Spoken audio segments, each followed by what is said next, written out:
సరే చూడు కోమలి, మనం ఒకటి దక్కించుకోవాలంటే దానికోసం ఎన్ని దెబ్బలు తగిలినా తట్టుకోవాలి.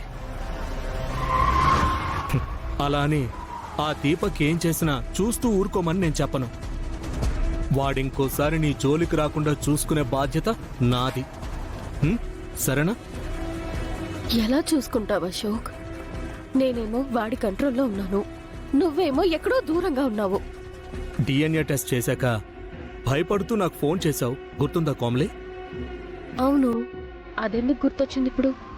అప్పుడు డిఎన్ఏ రిపోర్ట్స్ మారిపోయేలా చేసింది నేనే.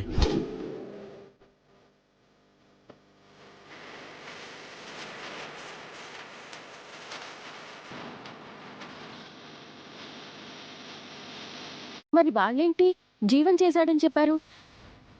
చేయించింది జీవనే, కానీ జీవన్కి ఆ విషయం చెప్పింది నేను.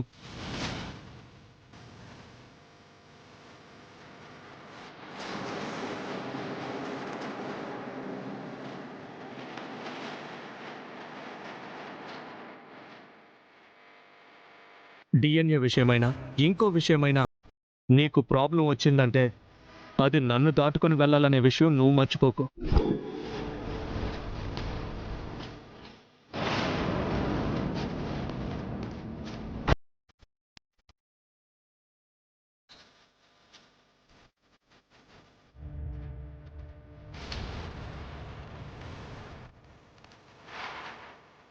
ఇంత సీక్రెట్గా ఈ అమ్మ ఈ టైంలో ఎవరినో కలవాల్సిన అవసరం ఏంటి?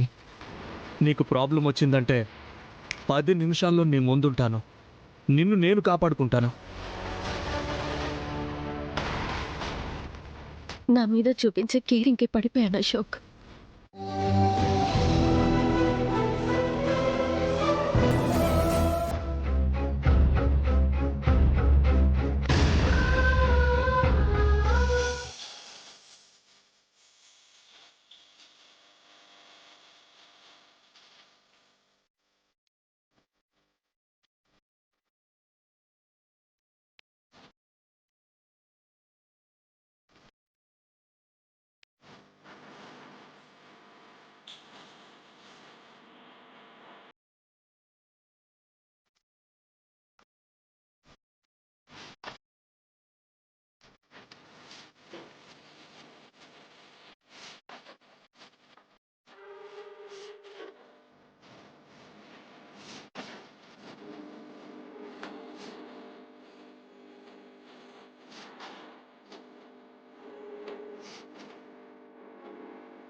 సూర్య,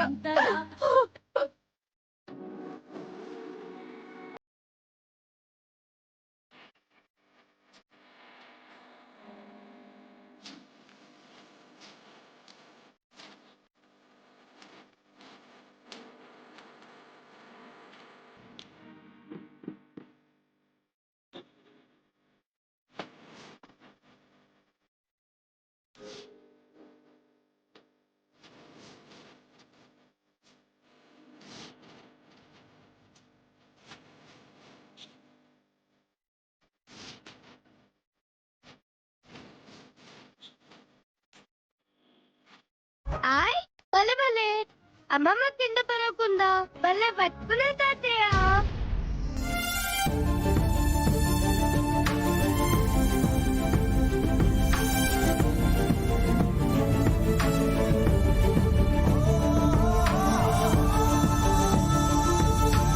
సారీ అమ్మమ్మ, నా వల్లే నువ్వు కింద పడిపోయావు. సమయానికి తాతయ్య సూపర్ మ్యాన్ లా వచ్చి సేవ్ చేశారు. తాతయ్యకి అందరూ చప్పట్లు కొట్టండి. ఏ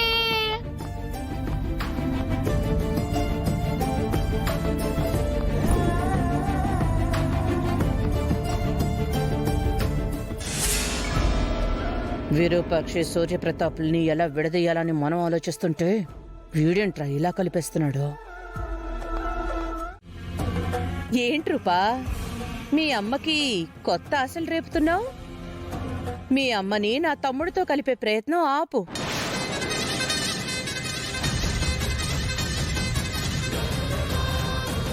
ఎందుకంటే నువ్వు ఎన్ని ప్రయత్నాలు చేసినా అవి నెరవేరు. నా తమ్ముడి జీవితంలో ఎన్ని మార్పులైనా రావచ్చు, కానీ నీ విషయంలో మాత్రం మార్పు రాదు, రానివ్వను. హా, అయినా నువ్వు చేసిన పనులు అలాంటివి. అవి అమ్మ చేసిన పనిలో నువ్వు చేసిన కుట్రలో ఆ భగవంతుడికి తెలుసత్తయ్యా. నిజం నిప్పు లాంటిది. ఈ రోజు బయటపడకపోవచ్చు, కానీ ఏదో ఒక రోజు ఆ నిప్పే అగ్ని పర్వతంలా పేలిపోతుంది. అప్పుడు నీ పరిస్థితి ఏంటో నువ్వే ఆలోచించుకో. పగటి కలలు కనకు రూపా. నీ పాపాలు పండే రోజు దగ్గరలోనే ఉందత్తయ్యా. అప్పటి వరకు నువ్వు ఆరోగ్యంగా ఉండాలని ఆ దేవుణ్ణి కోరుకుంటున్నాను. ఈ లోపు నువ్వెన్ని కుప్పి గంతులేస్తావో వేసేయ్, ఎన్ని కుట్రలు పన్నుతావో పన్నేయ్, ఎన్ని తప్పులు చేస్తావో చేసేయ్. నీ పాపాలు పండే రోజు దగ్గరలోనే ఉంది. తొందరలోనే రాఘవని తీసుకొస్తాం, నాన్నకి నిజం చెప్పిస్తాం. అప్పుడుంటుంది నీకు.